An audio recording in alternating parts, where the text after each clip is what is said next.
All right. Good to see you guys. Yeah,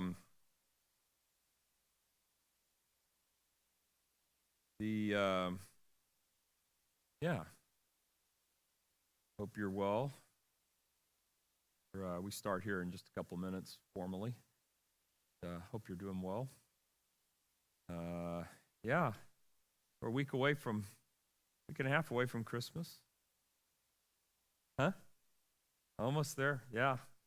Um, I don't know that I'm quote unquote looking forward to it or whatever. I'm not looking forward to it. I just haven't thought a lot about it. We have the homeless coming in that week, so that will be busy.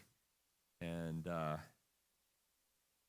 yeah, I think there's a lot going on with that. So to work on that. But anyway, so let's see. What else was I going to tell you guys? Linda's back today. Steve's he's very sick.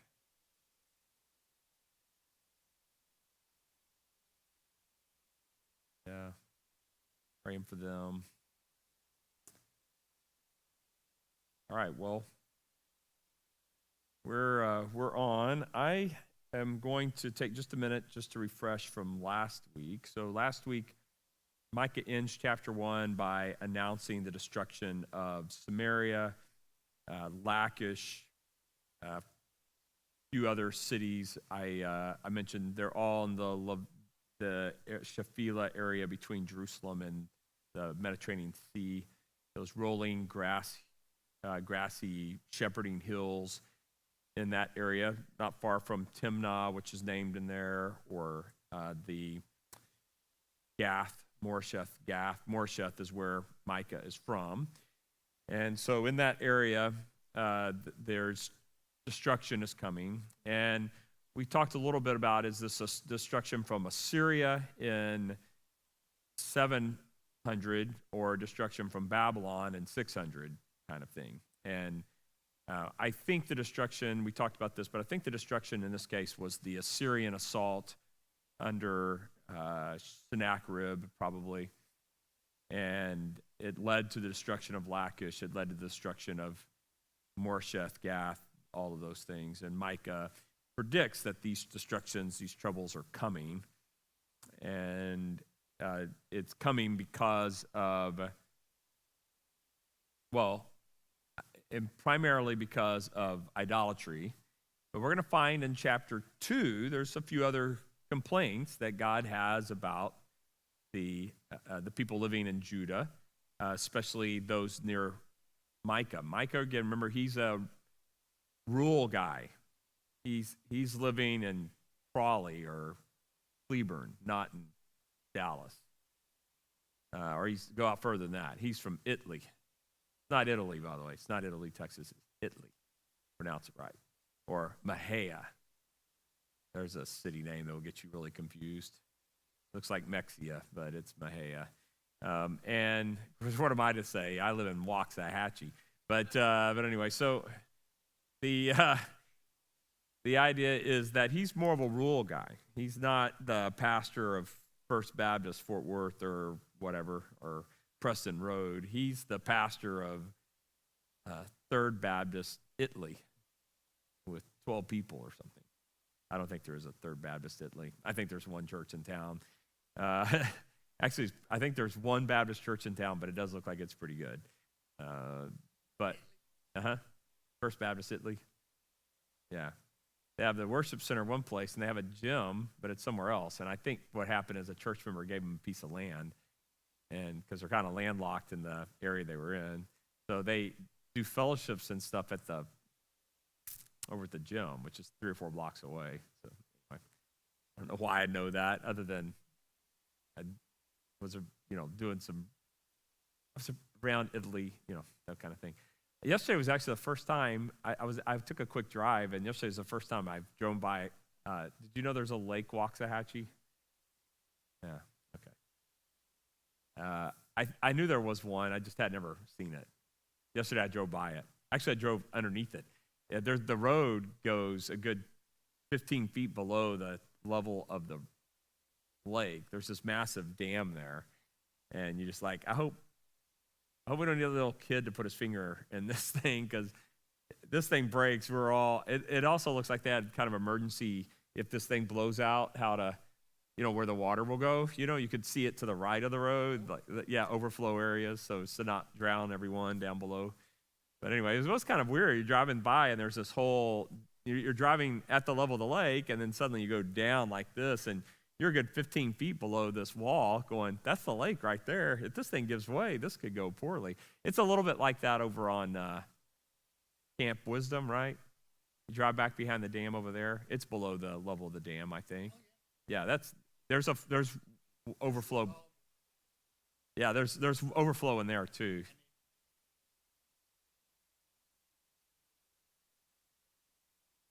Yeah. I-20. Yeah.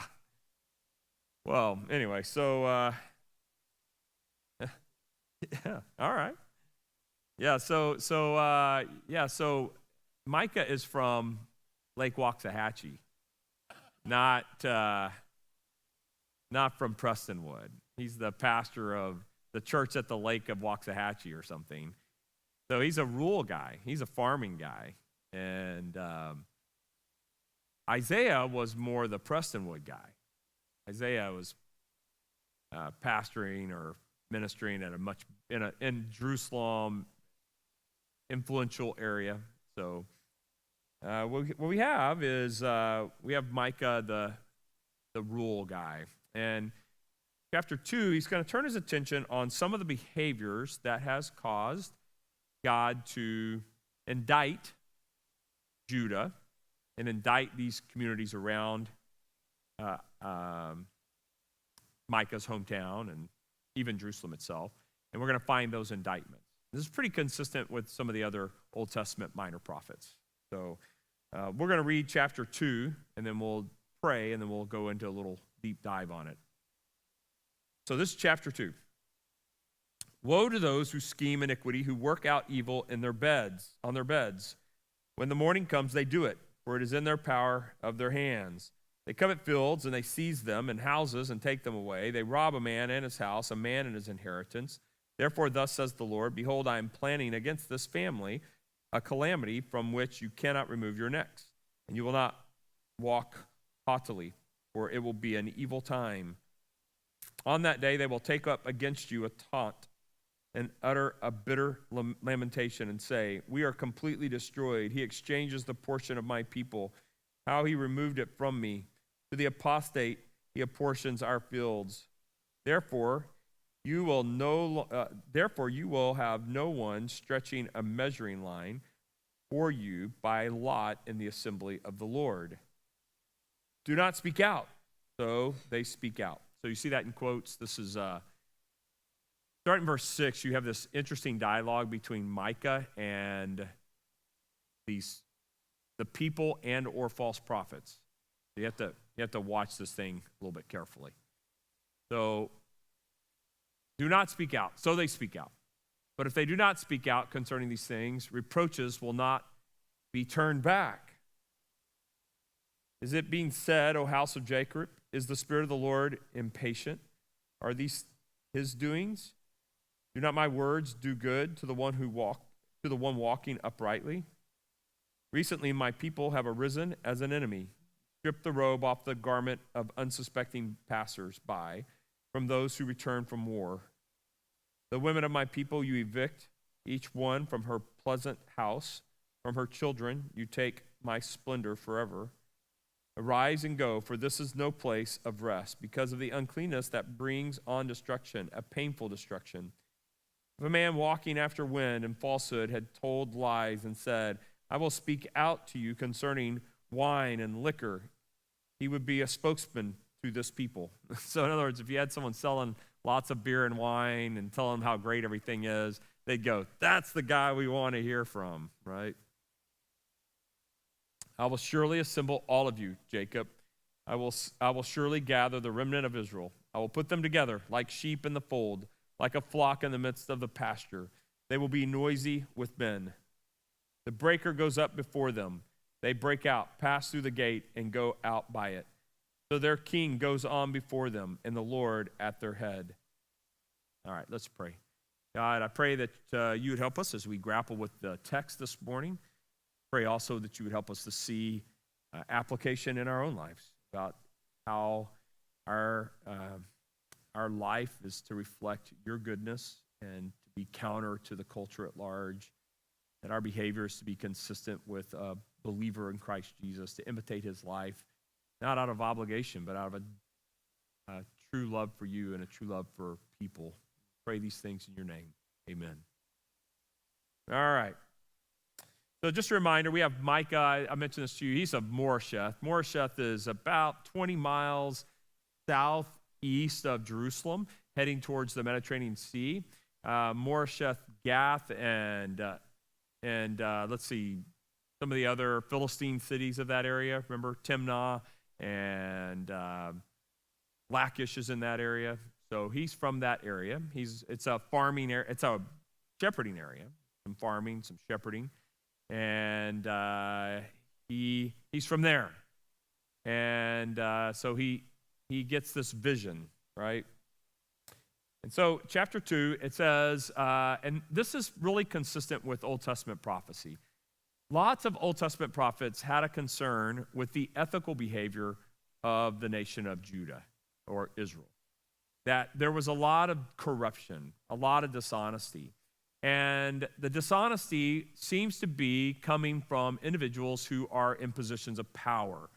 They're either in power because of their wealth, they're in power because of their religious standing or spiritual counsel to the people. They are in power because they're just bigger and stronger, have some of that too. Might makes right. And because of this, they are abusing that. They scheme. They lay on their beds at night and they scheme about iniquity, about sinning, about things they can do. They work it out on their beds. So they come up with a plan. They devise a plan at night in their beds how they can get rich quick. Not too different than today. Yeah, that's right. I think most people, though I think evil can be spontaneous, a lot of times evil involves some pretty careful scheming.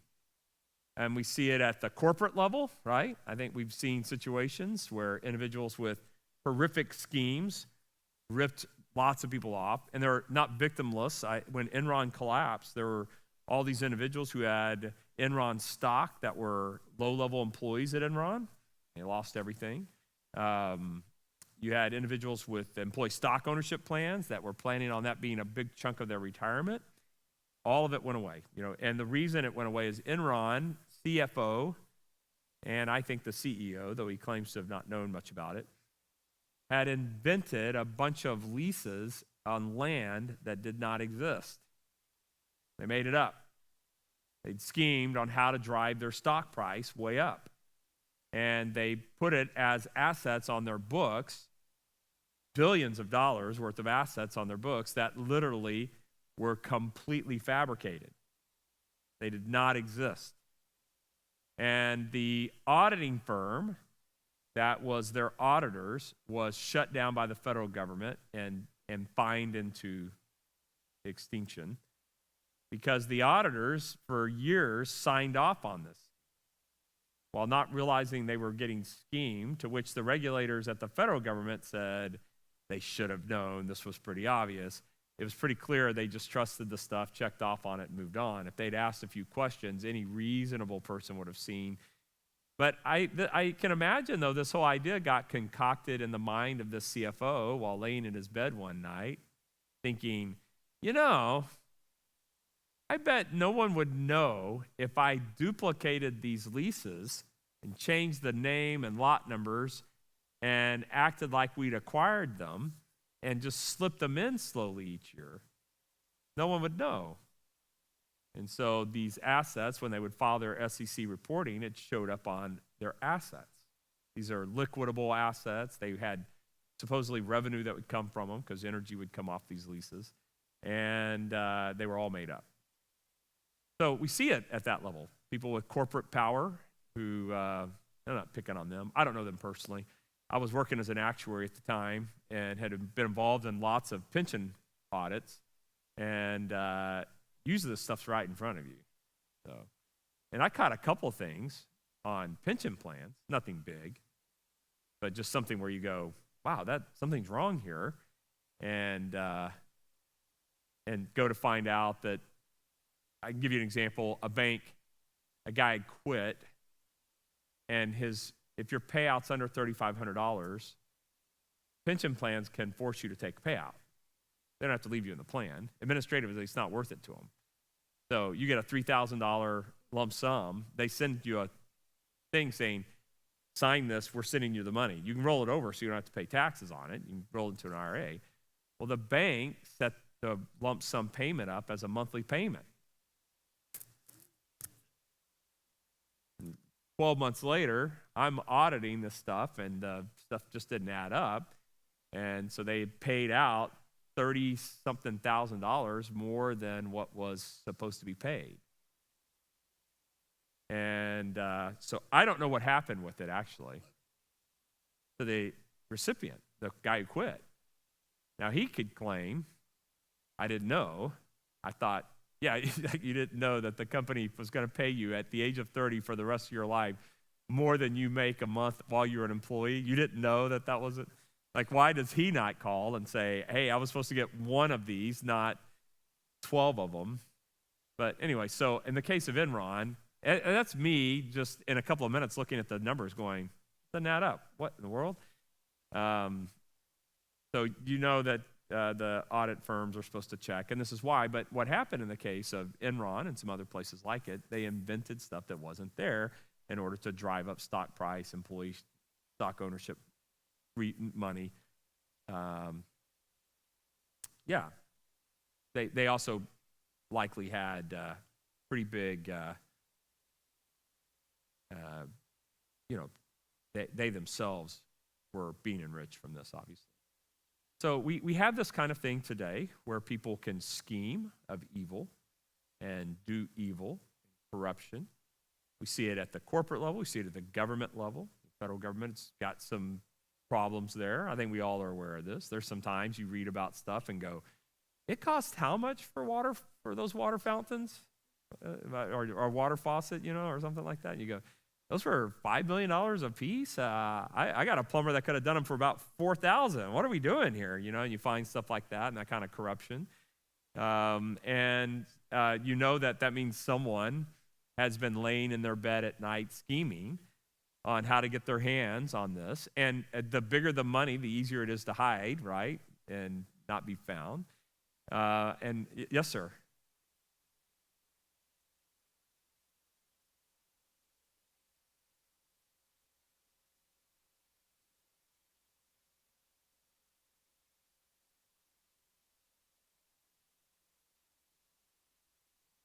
Yeah, and I suspect some of that money was actually spent on what it was supposed to be spent on, but the problem is no one knows, and this means the likelihood that some of it was spent on something it shouldn't have been spent on goes way up because there's no way to test it. And what I suspect is someone laying on their bed at night scheming about that very thing. We've seen it at church levels too, right? We've seen it at churches where you go, wait, where's this money going? What's going on with that? I find that places that resist accountability are places where this happens more. And usually the people resisting accountability, not always, but a lot of times are individuals who are planning on using the lack of accountability. So churches, private entities, companies, public entities, governments, this idea of I'm going to be accountable so that what's spent is really actually spent. And so what's going on in Judah at this time is that kind of thing. There's some scheming going on. There's a lack of accountability. There's no law enforcement that's going to keep them from doing it. They're probably in on the take, right? Yes.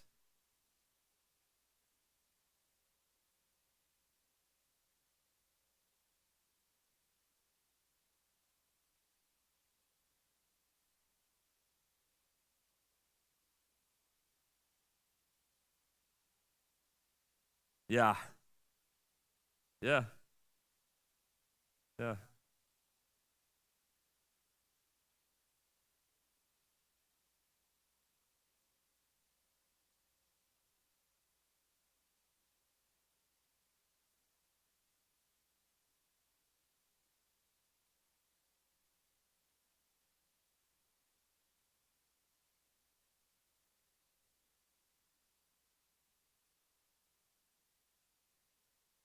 Oh,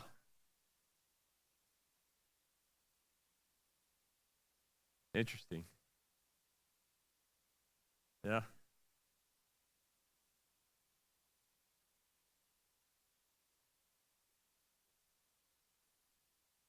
Yeah. Yeah. Yeah, sure.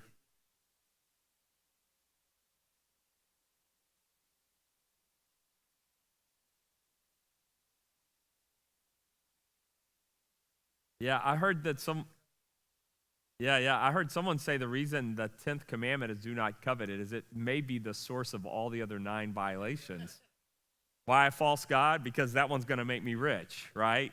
Why adultery? Because that spouse is better than mine. I covet my neighbor's spouse. Why murder? Sometimes coveting actually is even driving that. We see it in Cain and Abel, right? Heard someone say that having it be the 10th in some ways may be one of the symptomatic reasons for the other 9 violations. I think that's fair, yeah. Uh, James warns about coveting, right? Right, where he says, you don't ask, you don't have because you don't ask. And then he said, you covet. That's why you do these things. Murderously covet. Um, yeah, so coveting and this desire to, yeah, so what's really driving that probably is, from Micah's perspective, is a bit ironic in that the reason we covet and then take things that aren't ours is a desire to have more, which gives us a sense of security. Right? If I have 10 million in the bank, I feel more secure than if I have 10,000 in the bank, or if I have 1,000 in the bank, or I have nothing in the bank. My security goes up. I have a sense of well-being and security. I have what I want. I have plenty. I have those kinds of things. And I think the irony here from Micah is that they're going to take houses and property, and in the end, because they've done that, they're going to lose everything. Because they've actually put their trust in the acquisition of these things, the irony is that God is going to take all of it from them. And it's the irony to Micah, I think, is to say, God would have given you what you needed and more if you'd trusted him. But now that you've gone down the road of, we're going to get what we want and need by taking it from other people, God is basically saying, I'm going to now remove all that you've had, even what you did own that was yours, along with everything you stole, I'm removing all of it. So it is the irony is that and I think we probably have all struggled with this. Any of y'all ever get that shaken feeling of security where you just go, I feel unstable right now about this situation. I feel unstable financially. I feel unstable about future. Future can do that to us too. Like I feel unstable about what does a year from now look like or 6 months now from look like. I feel the weight of some of those things where I feel unstable. And so then out of fear, we start scheming of how to protect ourselves from trouble. And the danger comes when we allow that to then justify our behavior, like, well, really I should have this anyway, or I deserve this anyway, or they don't deserve it, or I'm way more important, or I need this, that kind of thing, whatever justification. So they're scheming on their beds at night, and they're not working through the fact that it's evil.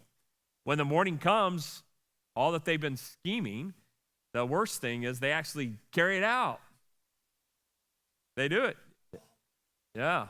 For it is in the power of their hands. So again, we're talking about very influential people. These are people with some power, influence. They're in leadership. What's that?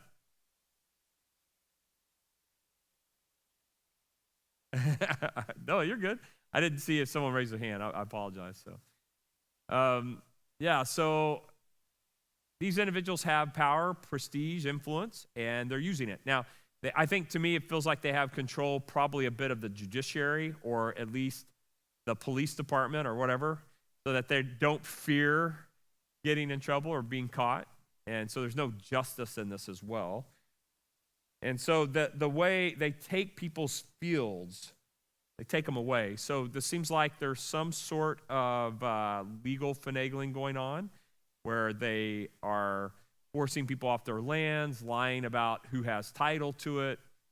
I've seen this in other America. We have some pretty tight land stuff. I mean, if you've ever bought a house and had to go to the title company and have to pay title insurance for it, that's to keep you from later on someone going, no, that's mine.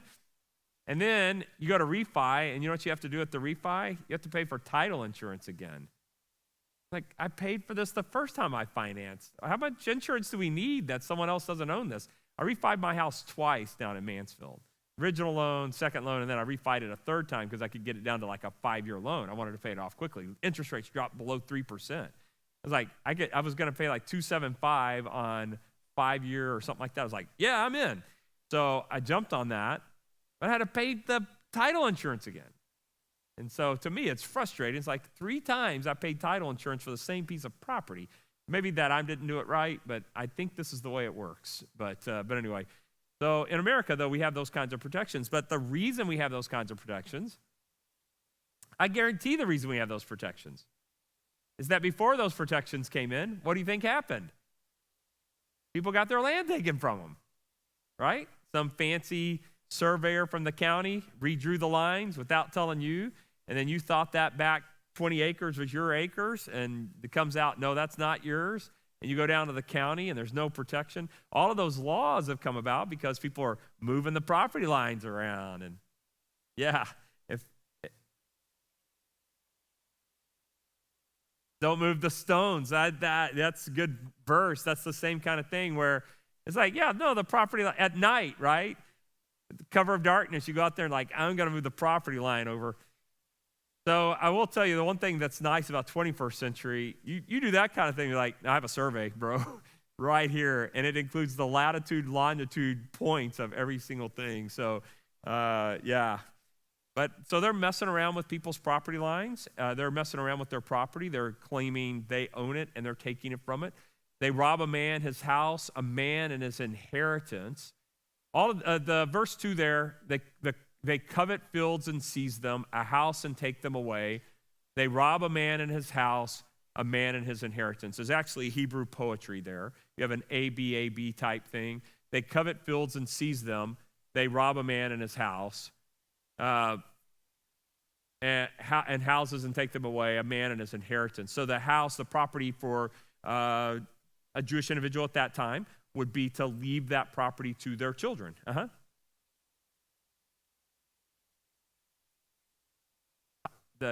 Squatter or title thieves. You've seen this, right? Where title thieves. I've got my house registered with Tarrant County. You can do this, by the way, with your county. You can register it, and if anything happens with your name or the property that might remotely be trouble, they'll email you immediately. Do you know about this? Like an email for someone named Dan Sweet selling a house in Bedford.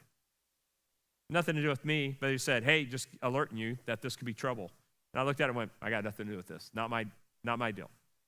But the reason for this was the same kind of thing. People stealing someone's property by filing false legal work, taking the title, then selling it out from under them, and now you have a massive legal problem and may even lose the land, the property. So Tarrant County has a deal where you can register yourself to protect against that. And so I recommend that if you haven't done it. But it's because, what's that? Dallas has it too. I imagine everyone across the state, every county across the state will eventually have it. But it's to keep this kind of thing from happening. So moving the stones at night, changing the title up on the title, on the what's in the title, stuff like that. So, yeah. So I would recommend you do that, but the reason those kinds of things came about was we don't trust each other. And the reason we don't trust each other is there's good evidence that coveting someone's property or land or the desire to get rich and schemes that are thought up on bed at night, have come about. AT&T? No, you had a fight with them yesterday over property issues?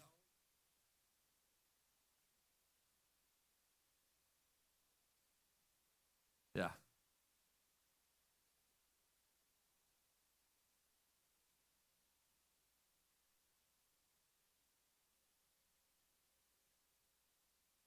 Yeah.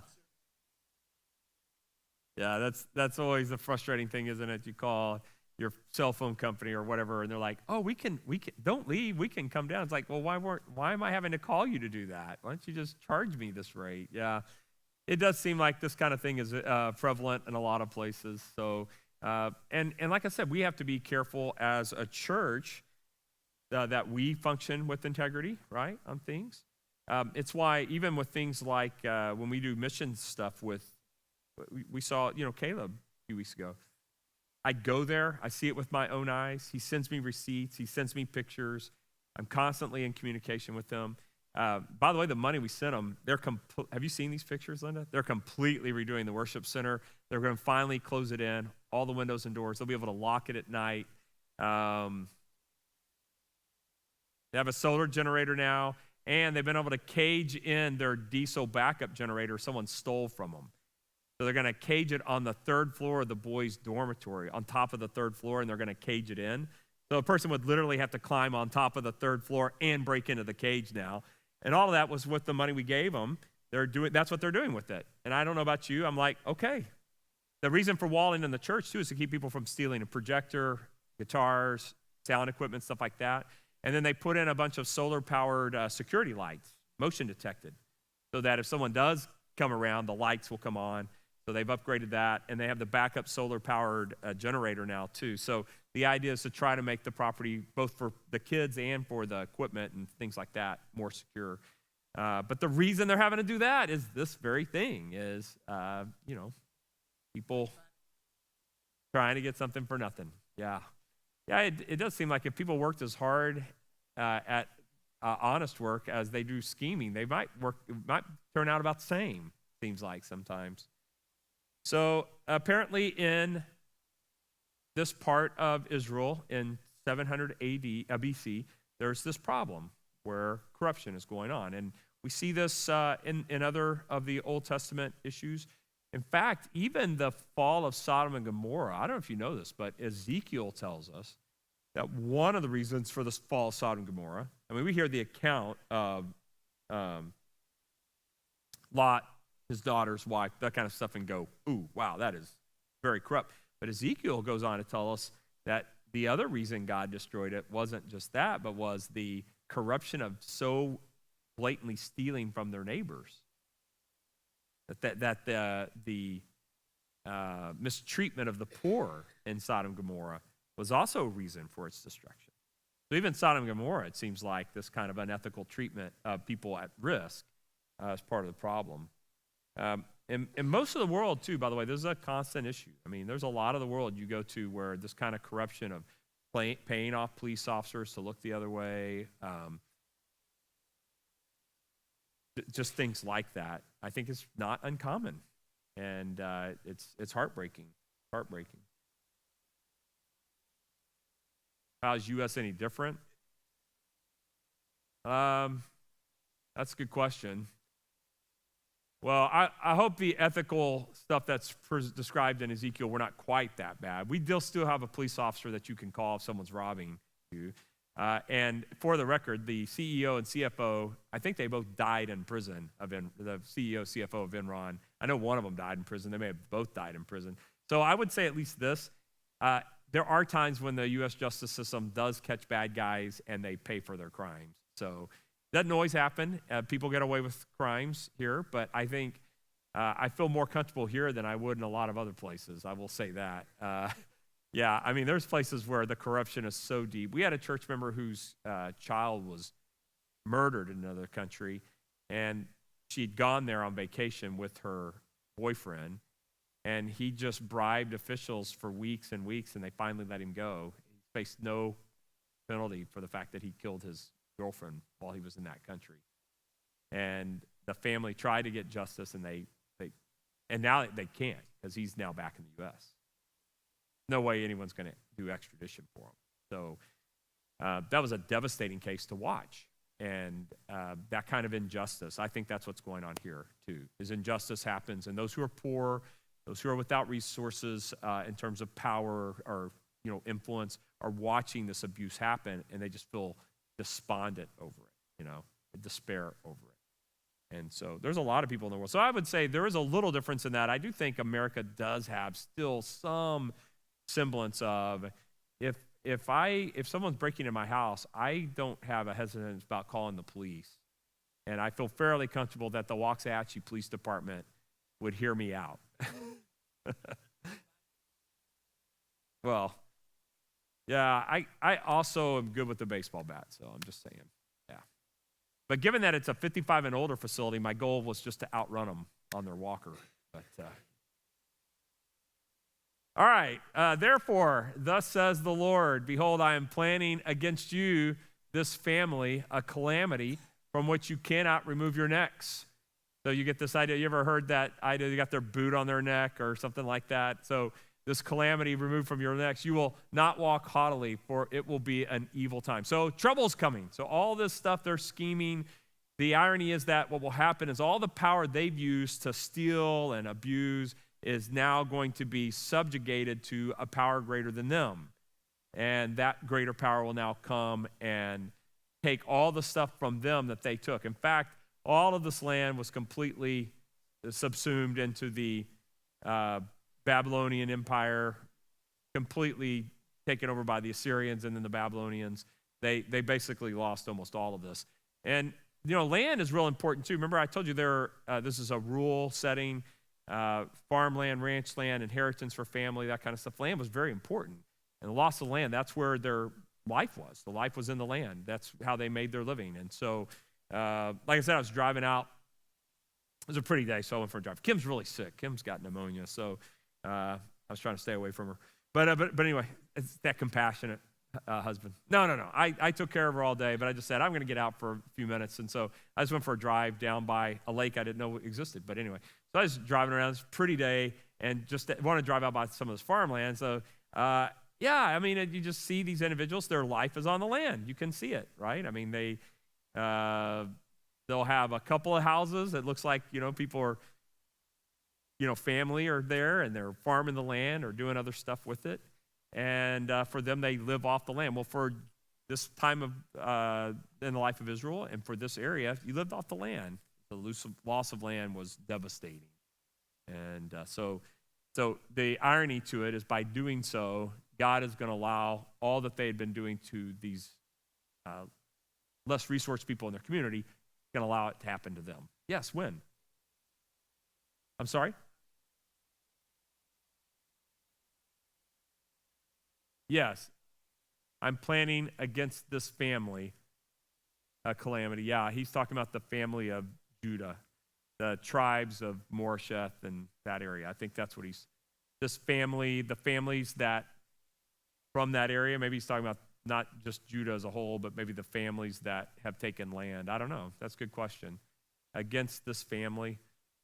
This would refer back to the one before, the ones that rob a man in his house and a man in his inheritance. I guess the family that is scheming on their beds looks more specific to that specific family. I don't know. I'll check commentary. Actually, I read the commentary on this. I don't remember them saying anything about it. What's that? You'll not walk haughtily. Yeah, I wonder too, they've scounded with this property and land, and now they're walking through town. Nothing's going to happen to me, and I don't watch TV. Yeah, exactly. I don't watch TV, but the one TV show, if I'm sick, that I will watch this is so dumb, but I watch Dateline. You know Dateline? Where, it always opens up, they had the perfect marriage. And then it's, things go south. But I don't know why, but those stories intrigue me.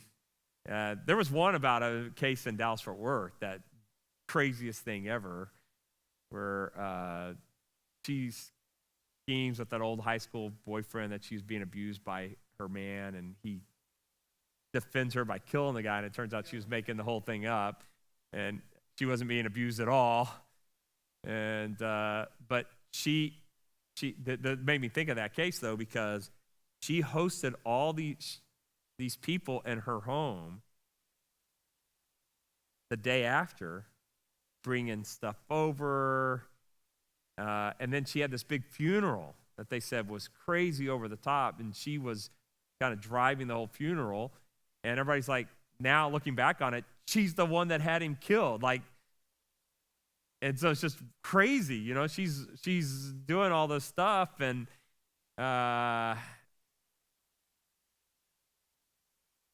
he went to prison. He tried to use the argument of, I thought I was protecting her, to which the police said there were about 800 billion other options than pulling up beside him and shooting him. You know, if you thought she was being abused, for instance, you could have come and just gotten her and taken her away or whatever. You didn't have to kill him. It turned out later he's the nicest dude on the planet. He was so sweet to her, and she had made up all of this out of her own mind. In fact, she tried to get another guy 3 years prior to do it. Same way, like convincing him all this stuff. And it turned out he was a super nice guy the whole time. And her name, the lady's name was Faith, and so they entitled the program Losing Faith. And but it just was shocking how haughty she was about it. How she had schemed all this out, thought she'd gotten away with it. He had this huge life insurance, you know, of course. And the boyfriend that killed him was actually not going to be included in any of this anyway. She just wanted the money. And it's very similar to this, scheming.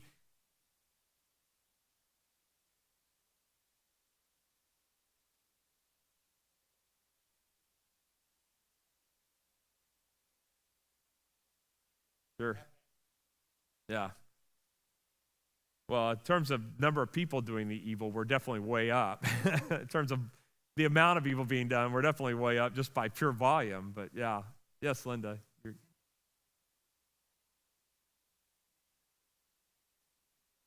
Oh, yeah.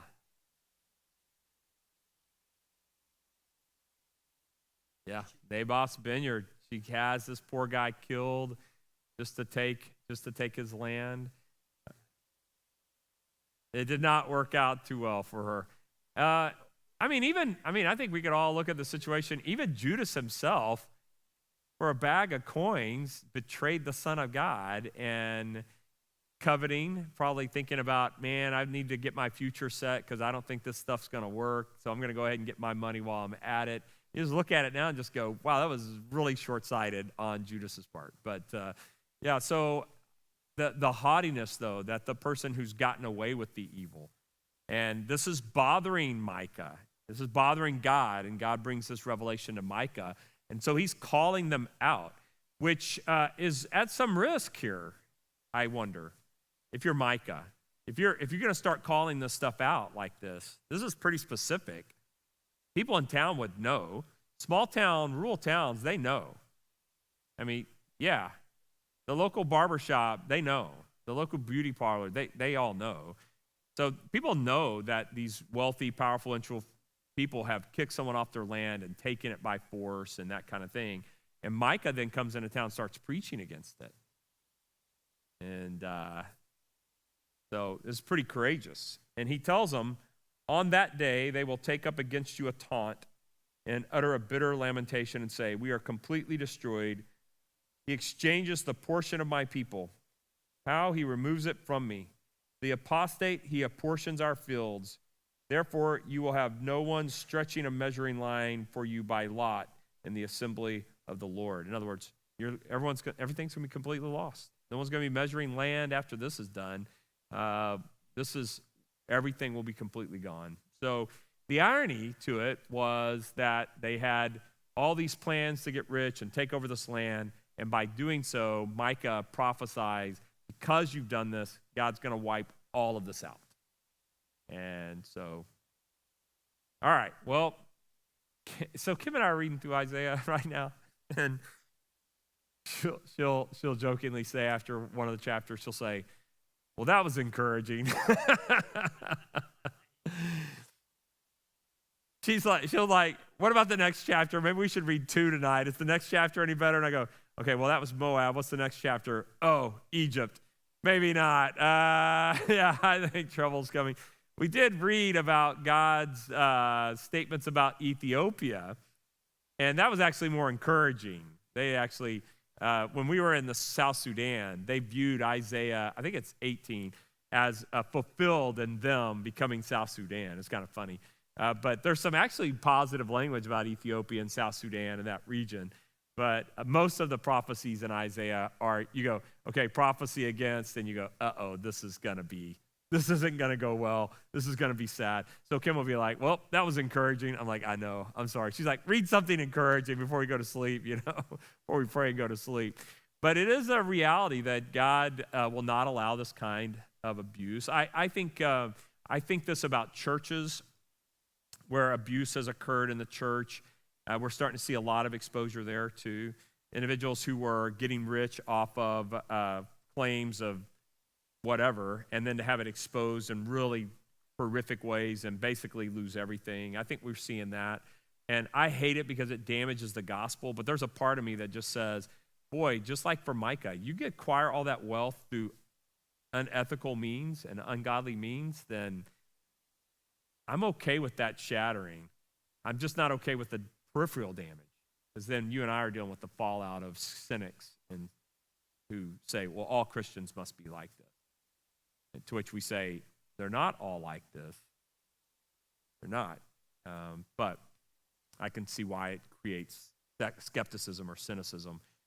But I look at it heartbreaking, but I would prefer it be exposed. I mean, I just prefer the corruption be exposed.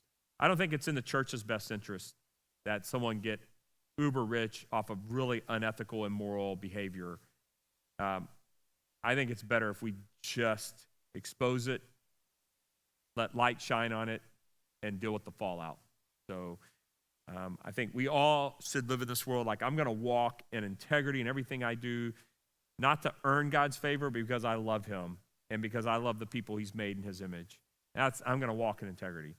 And so I think that's our protection here. I don't want to be looking at other people and going, well, they didn't do it. So like on our end, we got to say, yeah, Lord, protect us so that we don't, in the middle of the night, suddenly come up with some ridiculous scheme to rob someone or cheat someone or something like that. So God, protect our hearts with integrity, and may your light shine where there is evil being done in the darkness. Well, Micah is shining a bright light on it, and it all got played out in the coming years after his prophetic ministry. So, all right, well, we'll pick up here next week. God, thank you for your word.